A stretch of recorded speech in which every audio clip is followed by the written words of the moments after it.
Looking to outfit your trailer with the best racks in the industry? Head over to Equipment Defender. Be secure, look professional, be organized, stop thieves and damage in their tracks. Equipment Defender has racks for backpack blowers, trimmers, gas cans, backpack sprayers, and more. Stay organized, stay secure with Equipment Defender. All Equipment Defender racks work in either open or enclosed trailers. Get secure and organized today at equipmentdefender.com. And be sure to follow us on Facebook and Instagram at Equipment Defender.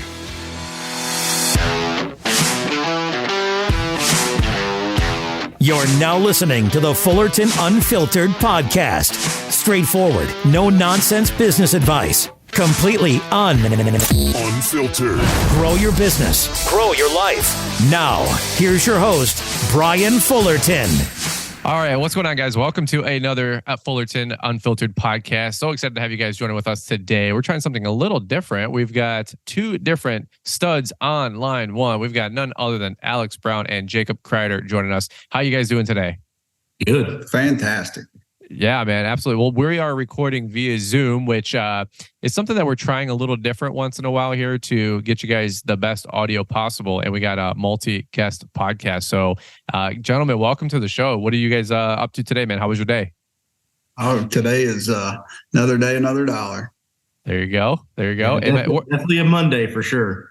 It's been a wild Monday, brother. So this time of year. Yeah. Now, where are you guys located again? Jacob and me are in Ashland and Greenup, Kentucky, which, we're about 20 minutes apart and we're competitors. Just kind of trying to do the podcast thing. We got a podcast called Turf Wars. Turf Wars. Okay. So tell me a little bit about the name. Where does that come from? We're direct competitors. So I thought it was just a play on words, Turf Wars, cut grass, Turf Wars. Okay. Now you guys are down in Kentucky though, man. Is like the season hit just yet, or where are you guys at on that? Can you tell where we're from? Give it away.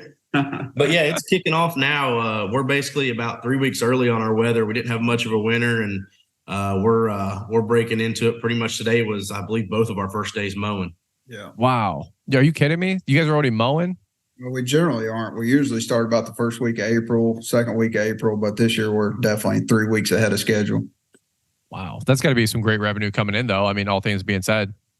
It's actually kind of tough. We both utilize the H2B program, and it's we're having a little struggle getting our guys this year. So the early, we both plow snow, and no snow this winter. So it's a blessing and a curse, trying to get some landscapes done, and mowing's the biggest part of Jacob's business, right, Jacob? Yep. So it's been a struggle not getting our guys just yet, but yeah, a blessing for sure to be able to work because there was absolutely no snow. So. Wow. Now, do you guys count on snow, like with seasonal contracts? I think Jacob, you were saying, but like, or is that just all extra credit? Like you don't count on it? Yeah, we just call it extra credit here with us. I think maybe Alex, you have some seasonal contracts. We've had a few seasonal contracts over the years, but now everything's pretty much just per push for us, and we it's just extra money in the bank, Yeah. We always say, of course, in the Midwest, more than likely you're going to get snow, but you should never try to bank on it unless you're a $20 million snow outfit that's like got robust contracts and you're good, 7 ways to Sunday with how everything's formed up and set up, But that's crazy, man. That's crazy. So no snow and kind of a pretty quiet winter, which is frankly kind of the conversation for a lot of guys in the Midwest, man. It's been a challenge out there. So you guys... The H2B program, for anybody that doesn't know, can you explain that a little bit more for these guys listening in? And then when do you guys get those guys sent over? Is it like they're allocated in April, or how does that work? Yeah, so there's two different tiers of getting your H2B guys. You got like the early season guys that'll get them through December through March. Is that how it is? Or March through December? Or no, maybe it's October through. I don't know. Anyway, we're on the spring need. So our stuff starts April 1st. We can use them for up to 10 months. It's a guest worker program. It's been around for years and years.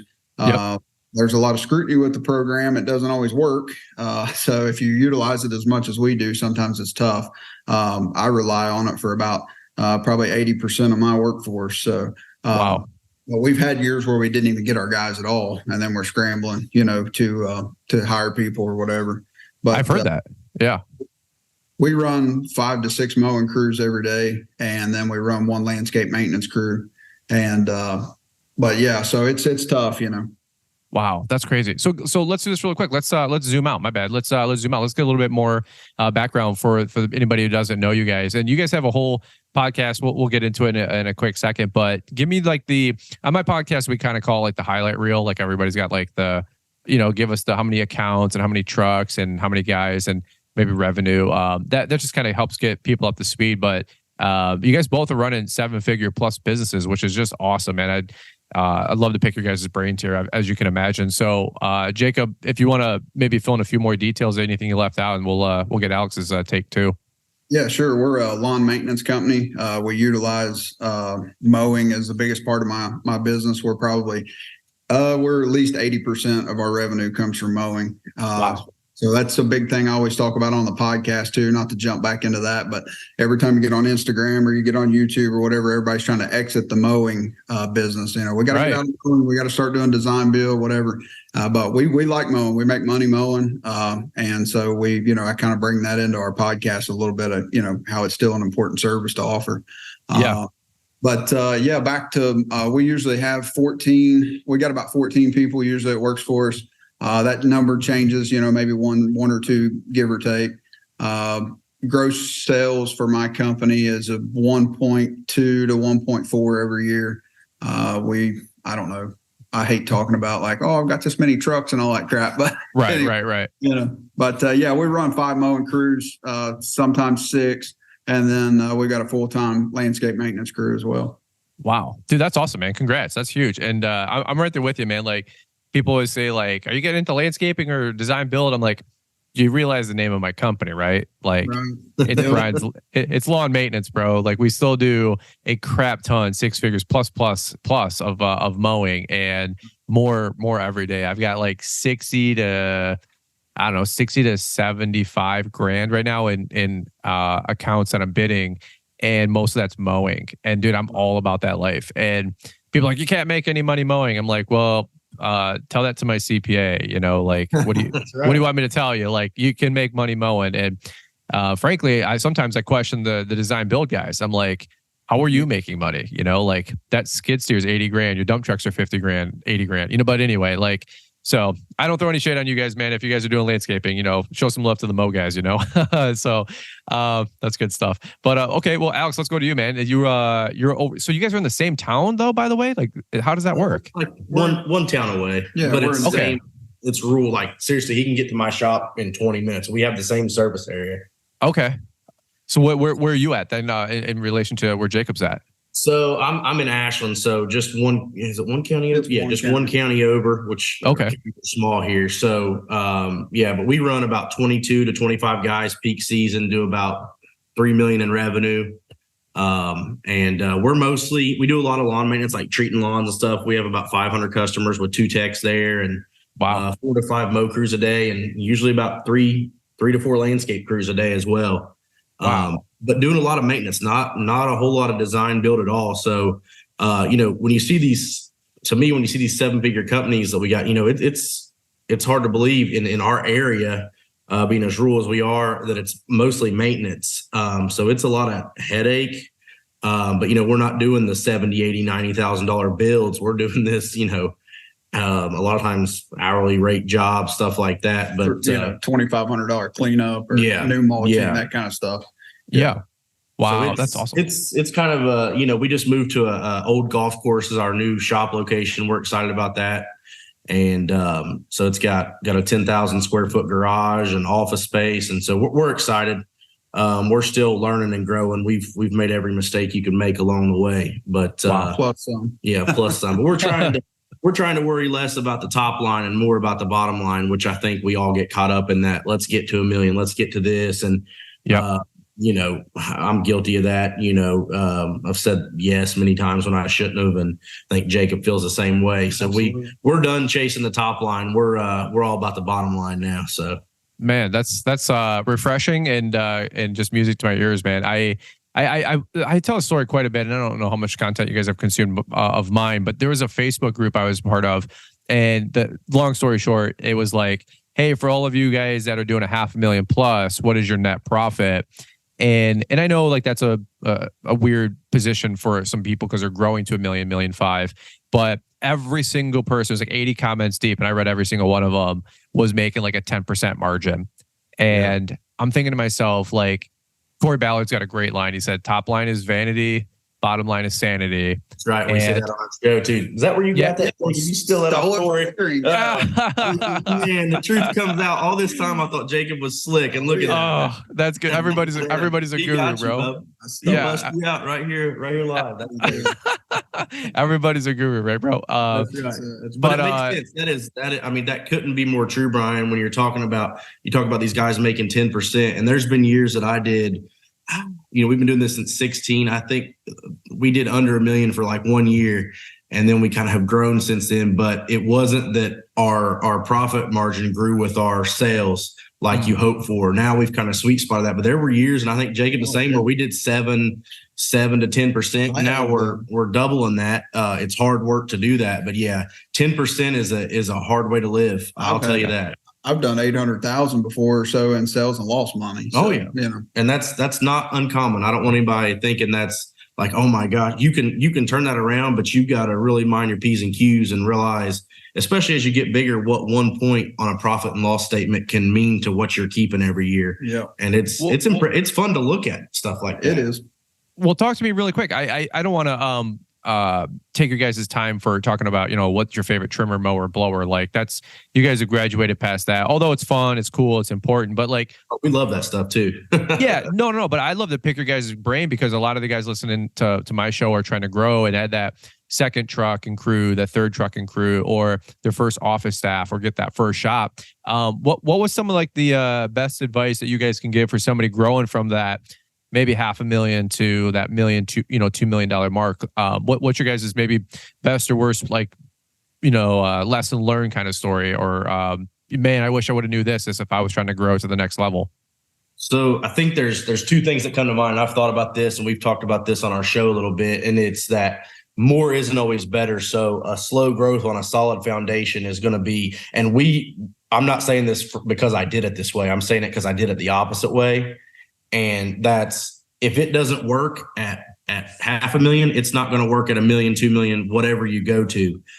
Just like if it doesn't work at $40,000 a year in sales, it's you have to build systems and have a solid foundation, or more is just going to be more bad. I mean, that's something, and I've ran into that. Like I said, those were the years we did 6-8% because we left 12% 2 years before that on the table because we just tried to take on everything and more trucks, more of this, more. And that you get backwards pretty quick. And I think Jacob can talk about that and how the growth is. But I definitely think that, having systems in place, having a CRM that you, even if you don't think you need it yet, you do. If it's you and a buddy, have a handbook and enforce that now, not when you're trying to enforce it with 12 guys out in your garage and that have ran over you for 3 years. And now you're trying to stand there and be, have a handbook and do this. Do it from the beginning, because I sure didn't.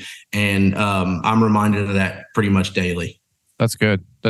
Jacob, what about you, brother? I would just probably piggyback on what Alex said, is more is not always better. And I would think that I would tell some guys to, put some money back away, save some money, get a savings account or do something, and don't worry about that next new, Exmark Laser Z or that new whatever. You know what I mean? Like at the end of the year, you need to have some cash in the bank, because you might get a winter where you don't have a lot of snow or whatever may happen. And so I think guys a lot of times will go out and, buy a bunch of new equipment, or they'll see Instagram and all the Facebook highlight reels and they'll chase squirrels trying to, have the nicest stuff as maybe the big guys have or whatever. But, that guy that's got a $2 million company in your neighborhood or whatever in your local market, you don't know what his bottom line is either. He might be doing $2 million. He might not be making a dime. He might be losing money. And so, you can't go off of that based on your business. You have to know your numbers. And I know we all say this time and time again, but your business starts with knowing, how much you need to charge, what your overhead is, what your overhead recovery is, how to recover all that properly, and, how to charge customers.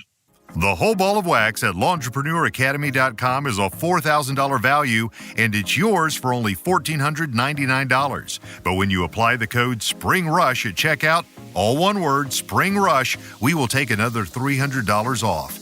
That's $4,000 of resources for less than $1,200. This special discount ends March 31st. Man, that's good stuff. It's crazy. Like I haven't got a chance to really have a thick conversation with you guys, and you guys say solid stuff that I believe is just, there's like truth, man. It's just like real talk. Like, and it goes back to that Facebook group I was talking about. Like, I was running a business half the size with double, if not triple, the margin that these guys were. And I take a lot of criticism from a lot of my social, which who cares at the end of the day? But nonetheless, I don't mind criticism. But what I get concerned is when people like criticize me publicly, then other people listen to that criticism and then follow the critic. And I'm like, hey, like, why don't we compare P&Ls? Like, yeah, you know what I mean? Like, that's a big flex. I mean, it's not the $100,000+ truck. It's the P&L. And it's how much have you keep? How much did you keep? And yes. Yeah. I think it's important for the industry to know that, a $2 million landscape company, a $3 million, $1 million landscape company might not be for everybody. If you're making a solid living, and you're doing $400,000 in gross sales, and you got a couple guys on payroll, and they make good money, and you've Your got name's good. Yeah, I mean, hell, keep up doing what you got to do. You know what I mean? Like, you don't have to do all that. That's winning to me, bro. Like and funny story. Like, it's like a culmination of things the last couple of years that just made me realize, like, stop caring what other people think. And like, I always want to say that I've said that, like, and felt that way, but you still get lost in the hype, like all you guys were talking about earlier. And it's funny, I do all these shop tours talking to, like, not the name drop, but the Corey Ballers, the Troy Clogs, all these guys that have, dude, 5, 10, $20 million companies. And every single one of them say, hey, dude, if you're in a sweet spot and you're making profit and you're happy, don't think that, quote unquote, all of this, right, put into their operation is like success. Like, you don't have to do this. And I got guys that are doing, double, triple what I'm doing, putting like me down quite a bit. And I'm like, well, wait a minute. Why are you the arbiter of truth? All the guys that are doing 20 times what you do say that maybe you're confused, not me. You know what I'm saying? And like, Right.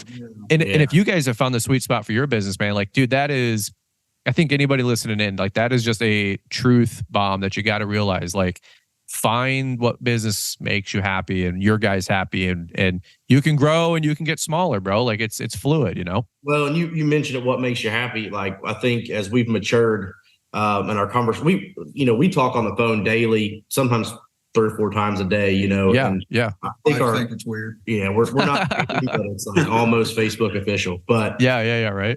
so, It's complicated. That's right. Very. No, our conversations have changed as we've matured, and Jacob just had a little baby girl, and I've got a 5-year-old little girl, and they've changed to like chasing the number, the equipment, to this, to chasing, we got to make a profit, and that's what we're in business for, to stay in business. But, success has many different meanings. It's not all financial. You had us, you offered us a 5:30 time slot or an 8, so you kept time for your family. And, not everybody's going to do that, but that's important to you. And, you got to find a good mix, because you only get one life. And if you're chasing that almighty dollar, sometimes you might make it and decide that, whoops, that really wasn't what the happiness I was looking for. Yeah, nobody remembers that on your funeral day when you're laying in a casket. They don't remember, like, oh yeah, I was the best grass cutting guy in the world. Ain't nobody gives a damn about that. Right, yeah. What kind of family guy was you? Well, was you good with your kids? Was you, whatever? What kind of person were you? And at the end of the day, that means more than anything. So Absolutely. Man, that's solid. I can't wait to go check out more of your guys' show, to be honest with you, because you guys just seem like just good stock, man. Like, I'm not falutin', bro. I grew up on a dirt road. I grew up in a double wide trailer. Like, we come from humble beginnings. So like, if you guys are like saying the same stuff and we're all thinking the same way, I'm like, oh my God, these are salt of the earth people. Like, I can't wait to hear more of what your guys' show. So that be trailer too, bro. Did you? Okay, so single wide or double wide though, bro? Single wide across the tracks. Okay. So fact check. Okay, I've said this on my show. People think I'm making a joke, but like, don't the single wide people think the double wide people are like the boss hog? Like they're. You're rich. So I live in a double wide today. So my family thinks I'm the rich one, but I'm like, hey, I still had to take the wheels off this thing. I know, man. But like, people think it's a joke, but I'm like, dude, like, if you have the double wide, you're like in the Taj Mahal, You are. Man, that's good. That's so pathetic and funny at the same time, bro. Well, okay, so we don't have a ton of time. I want to make sure I dance on this really quick because this is one of the things I've been hearing you guys pop up all over is talking about your story. You guys have a lot of great things going on. You guys are humble, but you guys are jamming and growing 7-figure businesses. I mean, that takes effort, but some reason, some way, shape, or form, you guys must be into like the pain thing because you started a podcast. Like, what's up with that, bro? Oh, that's just the dumbest thing. Tell me a little bit about it, man. Yeah. So we were, this is my idea. I think I pressured Alex into doing it, but we would have conversations, daily or whatever. And, so we are direct competitors, but I've been in business since 2009. Alex has been in business since 2014, 16. Yeah. And cool. So, we would bump into each other a lot, competitive wise. And then we figured out how to work together and, utilize each other's service areas or each other's equipment or whatever. And there's so many like positive things about that of like if you can find a competitor in your market that you can work closely together, it gives you so much leverage over the competition because you can, bounce ideas off each other. And like I said, they can help us on jobs or we might sub snow work to them. They sub snow work to us. It's closer in our area. Mm-hmm. It helps us build route density. We're not in business together. We're not partners. I guess we are with this podcast. But like as far as our landscaping companies, we still own 2 separate companies, but we work very close together. And I think it's important. I think a lot of times people get mad at the competition or they hate the competition or whatever. But I mean, shoot, Alex is my best friend now, so. That's wild, man. That's wild. So how did you guys decide to actually start the show? Was it like, hey, we got all these lessons or everybody's doing it? Or, I mean, no right or wrong answer, but what, and tell me about the show. When does it come out? All that mess. So I had some podcast equipment just to dabble around. I recorded one like 3 years ago with a buddy and we were just him hauling around. So I had the stuff and always been a huge podcast listener and, just kind of said, let's do this. And we didn't even end up using that equipment. We bought all new before because we're just idiots like that. We are. We can do anything. But yeah, so we come out every Tuesday. We're in the Mr. Producer Network. Hey. We heard you guys and we thought, this is a collection pretty much of all the best shows and stuff we like listen to, your stuff and Caleb Allman and Paul Jameson. We listen to all this stuff, hours of it while, Jacob listened to it while I was on a mower. I listen to it every time I'm out doing estimates. I got a podcast and we just said, hey, this is great. This is something. And what it's really turned into is for me, I think, and I can't speak for Jacob, but like we went to the podcast summit at Allman HQ there not too long ago. And I learned more today about business doing this. And we just thought if we could help somebody not make the mistakes we make, then, that would be kind of doing the industry. Because I think if the industry rises and we get the respect that, this is hard work. And if we can help people become more professional and it just helps our industry, we're still, relatively young. We're going to be in this game a long time. So we have a vested interest in the industry being more professional and, rising tide raises all ships, I always say. And I think that's true. So I hate seeing guys work their, just work in circles and they'll work harder than maybe, we were willing to at one time, but they just they need to hear this stuff. They need to hear it from you. They need to hear it from, everybody. And, you can't listen to everybody because not everybody's right. But, once you find a good source and it's free, that's the thing. If, succeeding now with all the information on the internet is so much easier than the guy that had to build something like what you're doing, what we're doing 20 years ago. Right. Yeah. And so if we can play a small part in that. We love that. Dude, I love it. Yeah, it is a blast. We it have has a been lot a of blessing. Fun. Our podcast is probably a shade different than everybody else's that you're going to hear. But yeah, we get a little rowdy. We try when we're in other people's house. We're in your house right now, so we're not breaking anything. But we get a little rowdy on our show, but nothing too crazy. We're just 2 hicks from the hills, man, that have found something we love and doing okay at it so far. That's awesome, man. Well, we do need some more Southern boys in the mix because the only person that I listen to with a Southern draw is Jeremiah Jennings on the Growing Green podcast. Yeah, we like him. Yeah. Yeah, he would be your people, all you guys down south, man. So right, hey, so right. Okay, here, last question I have, and we'll button it up. And do you guys say you guys, y'all, all y'all? Like, what's the correct way to address everybody? Y'all. Oh. Yeah, y'all for sure. Or Jacob said Ewens. Ewens. You said Ewens. Ewens. That's even too southern for me. Not Southern, that's hillbilly. Or whatever. It's Appalachia American. I've never said Ewens. I've said y'all plenty of times. Yeah, like, Ewens. but Ewens, That's good I stuff. can't even spell that. Yeah, we're I saw not I saw that on a podcast or Instagram poll. Yunes. I'm like, what the hell is that?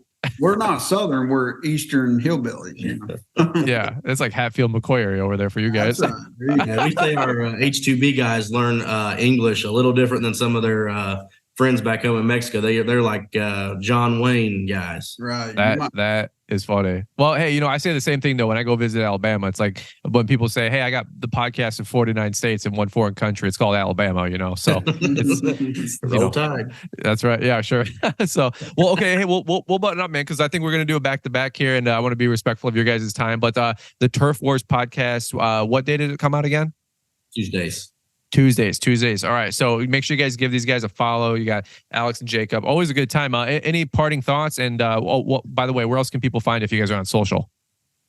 You can find us. I'll let Jacob do the parting words here. He's always good at that. But you can find us on YouTube at Turf Wars Podcast with Alex and Jacob. We're on Instagram at Turf Wars, and he's Kreider Lawn 09 on Instagram. Yep. And then my business page is at Brown Landscape Management. So, but on iTunes and Spotify, it's Turf Wars 2 words. If you're looking for that. All right, Jacob. What else you got, brother? That's all I got, man. No. Yeah. Give the man a parting words. Parting word. Just roll on, baby. Just keep your head. I'll tell you, just keep your head down, work hard, and don't let spring get you down. Because hey, the wintertime blues can be real, but you get all excited, amped up to go in spring, and where they say everyone has a plan to get punched in the mouth. But Jacob got punched in the mouth, had a mower breakdown today. I get punched in the mouth every 5 seconds. So we're all in this together. So don't let these early season struggles define your whole year. Just keep your head up and get after it. And if it ain't still, it ain't real, baby. Hey, there you go. Heck Hey, neither of them sponsor my show, so I don't care, man. Like I get people all the time accuse me of like selling out, and I'm like, yo, I haven't had a check from either of those people, man. So like, That's right.